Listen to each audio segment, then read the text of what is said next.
You're listening to The Builder's Mindset with Mike DiGiovanni, presented by Amazing Mindsets.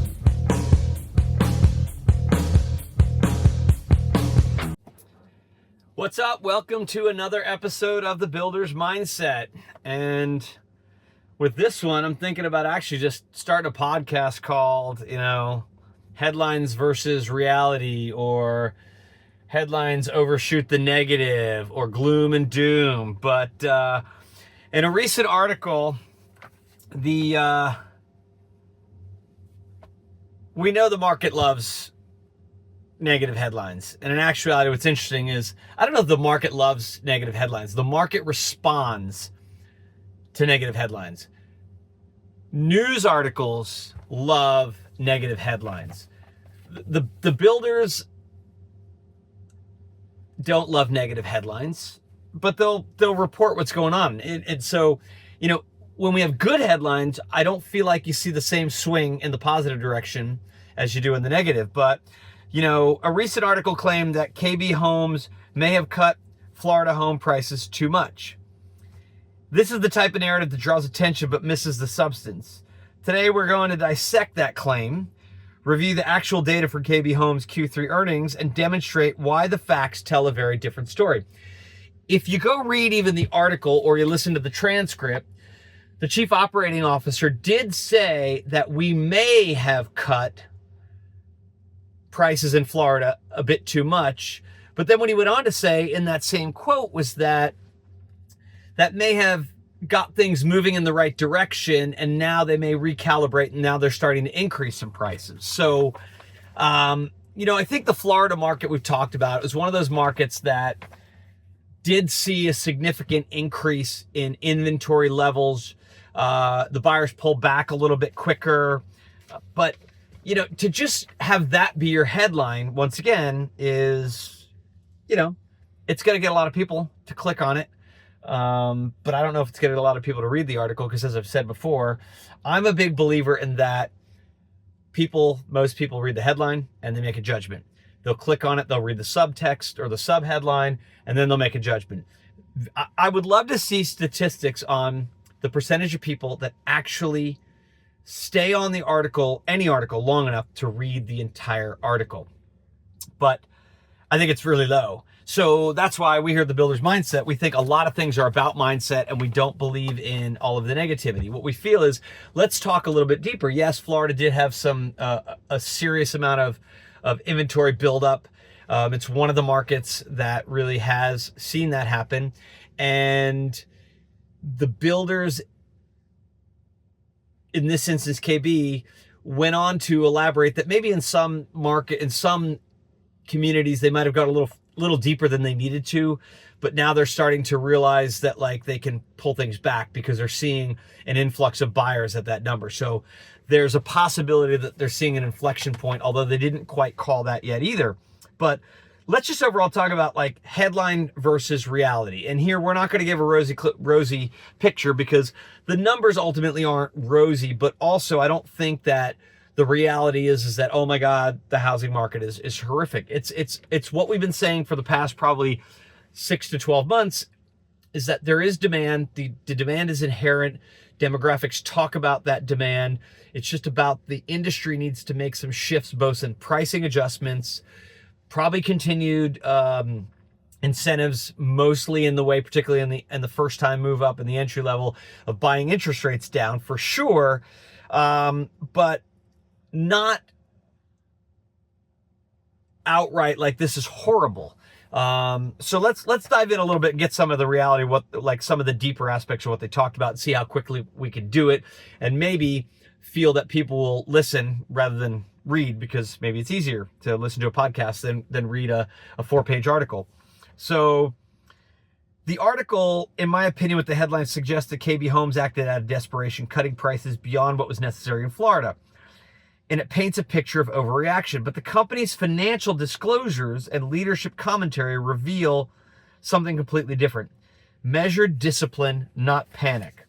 Okay, the numbers do matter. And for Q3, revenue did decline 7% year over year, which I think was mostly attributable to their declining ASP and incentives. to 1.62 billion for the quarter. Net income did decline 30% to 109.8 billion. Sorry, 109.8 million. And deliveries were down 7%. More on that a little bit later on what their strategy is for that. Backlog did fall 24% in units and 32% in dollar value. Okay, more on that in a moment as we go deeper. Gross margin did compress by 240 basis points, but the adjusted margin of 18.9% came in at the high end of guidance. Earnings per share of $1.61 also exceeded expectations, okay? So I think as well, even when things are down, when builders see what's happening, they make adjustments and they forecast accordingly. When they hit the high end of those guidance, it says that they understand what's happening in the market. That, for me, I think is the bigger picture. And so these results are not consistent with the idea of a builder cutting too deep. Margins and earnings outperform guidance, and execution on cycle time and cost discipline did improve. So I think this is a sign of the market stabilizing, figuring things out, adjusting pricing and inventory levels to where they need to be to maintain consistency. Let's go back. Lennar, still sold 4.7 homes per month per community last quarter. So I think the operators are starting to figure out what they need to do. They're dialing in cycle time. They're working with their trade partners to get costs in line. There are builders who are starting to make adjustments to scopes and specs and things that they need to get things back in line. All the people are going to talk about adjustment in spec means crappier homes. You know how we feel about that. I got into a little tiff with somebody online recently about, look, not all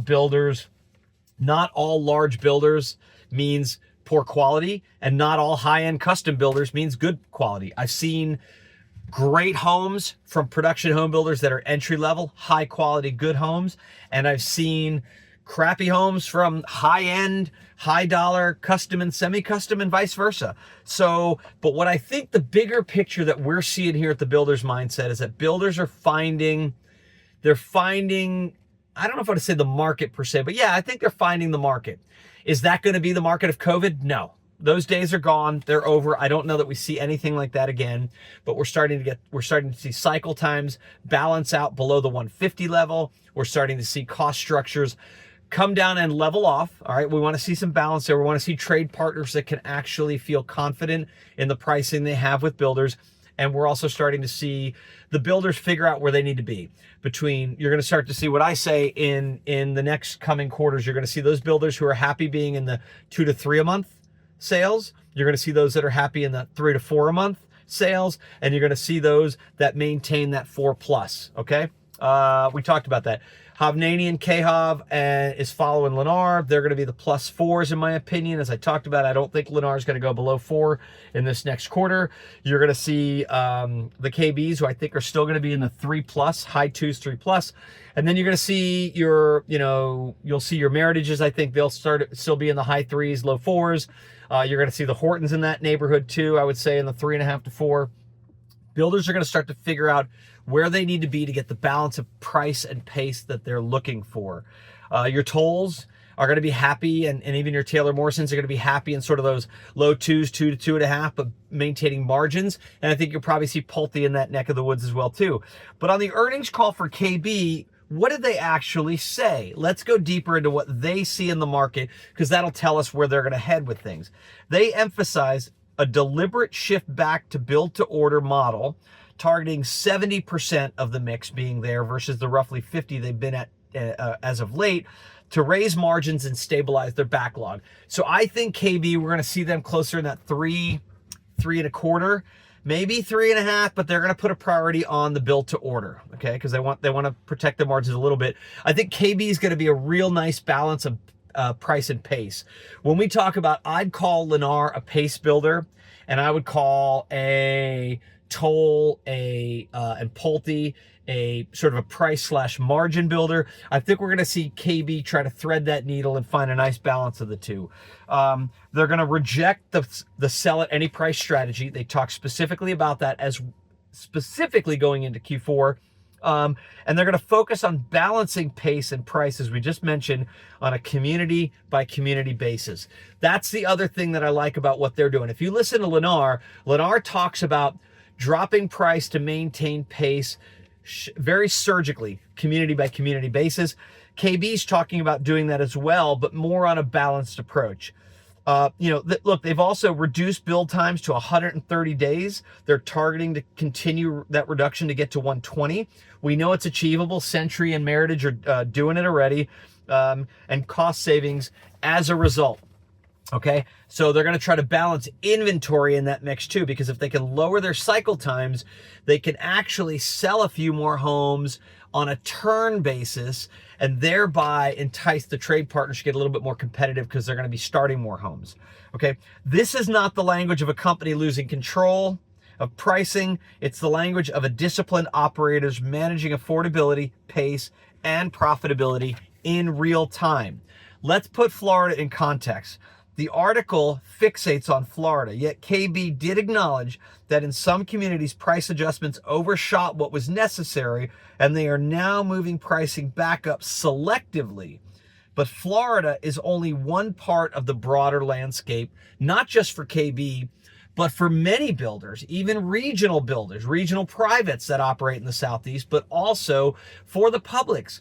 So many of the publics and the bigger regionals operate what we call the smile states, which is essentially, they call it the smile because it kind of starts in California, maybe on the northern end of California, even up into Sacramento and the Bay, and it smiles down Southern California in through Arizona, Texas, across into Florida, and then smiles back up into the Southeast.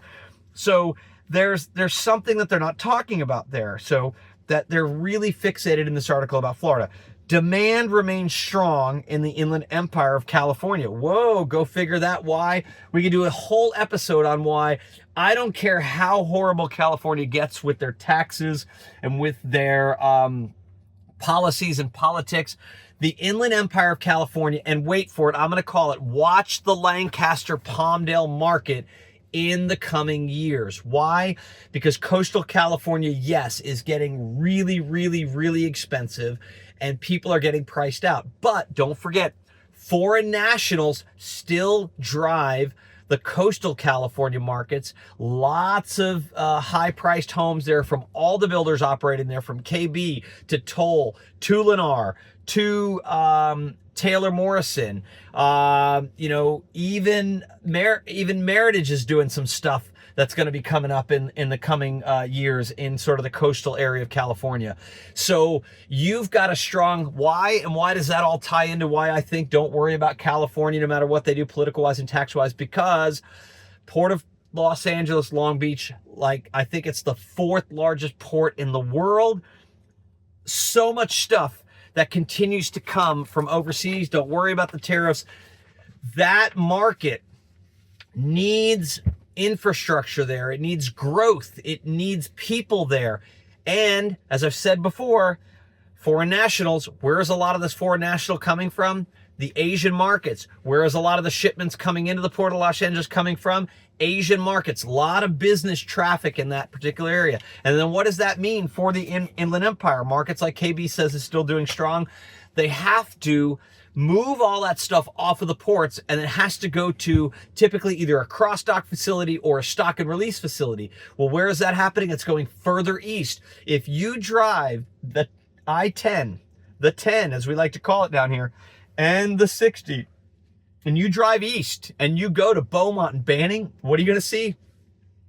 Big facilities, big commercial and industrial facilities, a lot of warehousing space that continues. The CBRE, I think it's the CBRE, does a commercial index. Still strong growth in the Inland Empire. Why? Because they've got to get it out of the ports and get it somewhere to either cross-dock it or stock and release it. That is not going to change. But what it is going to do is, yes, it's less expensive in the Inland Empire than it is coastal. So you're going to slowly start to see that growth move further and further to the east, while still maintaining a stronghold for those multinationals who are shipping stuff into California. So they're saying strong in Inland Empire, strong in Vegas, which is a good sign. We're going to be watching Vegas because Vegas has been very slow lately. We want to see if Vegas comes back. Strong in Houston, Good to see Texas, right? Texas has had some struggles. Dallas has had its struggles. So is Austin. But Houston, a strong stalwart. As this administration continues to put emphasis on domestic oil, Houston, look for Houston to still do well. Look for San Antonio to still do well. And then also Charlotte, the Research Triangle. Watch that Southeast market still continue to do strong, okay? So don't call it yet. It's not a knockout. This is a settling of the industry, and I'm calling still for a strong 2026. All right. So softer demand was reported in coastal California. We mentioned that, but higher dollar demand there. And in Seattle, go figure, the West Coast is going to struggle. And in Denver, I've got some clients we work with in Denver. Denver is a very struggling market. Denver, for the first time in the cyclical history of home building, finally had its boom. And now it's experiencing, it's softening. And it's very expensive to build in Denver because of the frost lines, whether or not you do basements or not. If you want help or guidance operationally and product development wise in Denver, let us know. We've got people who have lots of years of experience in operations and product development in that market. We'd be happy to help you out. But listen, yep, we're going to see some softening. It's definitely market by market. And then even, as they mentioned, even when you look into a softening market in Florida, it can be community by community. Across the portfolio, the KB's model of transparent pricing and fewer incentives resonated with buyers, especially those with higher incomes, strong credit, and larger down payments. Look, what they're trying to do is say, look, we're not going to lure you in with low prices. We're going to give you the solid price, but we'll still offer you incentives on mortgage rates, but we're going to give you a solid discount up front on that so we can get you in, find that market. And then the people with higher incomes and stronger credits, they want to pick their choices and their options. That's why I think their move back to a 70% build-to-order mix makes a lot of sense for them. I think KB is going to do well. I think they're going to do strong. Watch for them in 2026 to come back and have a good bounce back. The narrative that KB cut too much in Florida reduces a national strategy to a single local antidote that is clickbait. Okay, so why the article missed it, in my opinion. The article's framing implies miscalculation. The actual record shows calculated moves, tested outcomes, and course correction where necessary. KB's actions reflect control and not desperation. Transparent pricing help restore buyer trust, which goes along with their model of getting back to a higher level of build to order. They're going to want that kind of buyer to come in early in the process so they can make selections. The company avoided chasing speculative volume, even as some peers use heavy discounts. They're taking a different tack, okay? And so when you see some of these peers with like these incentives that you have to go in to see what they are, I saw one recently where it was a 3.99% interest rate. When you look at the actual APR, it was almost 6%. So, you know, they're trying to move away from that, and I applaud that. They achieve margin performance above their own forecast despite softer volume. If anything, the story is about discipline in an uneven market, not recklessness. They're going to try to be strategic about what they do and where they do it. Here's our takeaway at the Builder's Mindset. For builders, investors, and trade partners, the lesson is clear. Don't mistake headlines for analysis. KB Homes Q3 tells the story of a builder executing with discipline in a challenging environment. Okay? Watch their future. Margins held firm at the top of guidance. Build times improved and they continue to reduce their cost. Capital was returned aggressively to shareholders. The business shifted strategically toward build to order. That's a strategic move that I think is going to pay off for them, providing better visibility and stronger profitability going forward. The truth is that KB Homes is not an example of cutting too much. It is an example of adapting quickly, maintaining discipline, and balancing community level strategy to navigate a volatile housing market. Volatility isn't always bad. Remember the movie The Good Dinosaur? They said the storm provides. Yes, there's a storm right now. Yes, there's volatility. But those who execute and are reasonably nimble in terms of how they approach their strategy for pricing and negotiating with trade partners for long-term commitments, those are the ones that will do well and perform well. This, to me, sounds like a combination of what Lennar is doing on pricing and what Toll is doing on margin. They're trying to find a good balance here and give value to the buyers in doing so. I think that built to order is going to help them. Let's see how this balance plays out in the next few quarters before we call the game. Look, in conclusion, the article's claim may grab attention, but the facts prove otherwise. Builders and trade partners should recognize that headlines often exaggerate problems, while the actual data shows a company in control of its strategy. KB Homes is positioning itself for sustainable profitability, not reacting recklessly to short-term pressures. This is the difference between narrative and reality. And this is the builder's mindset. We hope you enjoyed today's episode. Thanks for tuning in. We hope you have an amazing day. Stay amazing. Stay positive in your mindset. Don't allow the negative headlines to convince you that market volatility is a market crash. Just operate, execute, have a plan, be reasonably nimble to be able to adjust if that plan shows signs of weakness or not doing what you needed to, but stick to your plan and don't forget your fundamentals of cycle time, spec being in line with the community, trade partner, basically trade partner communication, having your schedules operate dialed in well. So trade partners want to partner with you. They want to work with you. And execution for your clients, okay? Deliver on your promise, set expectations, and meet expectations.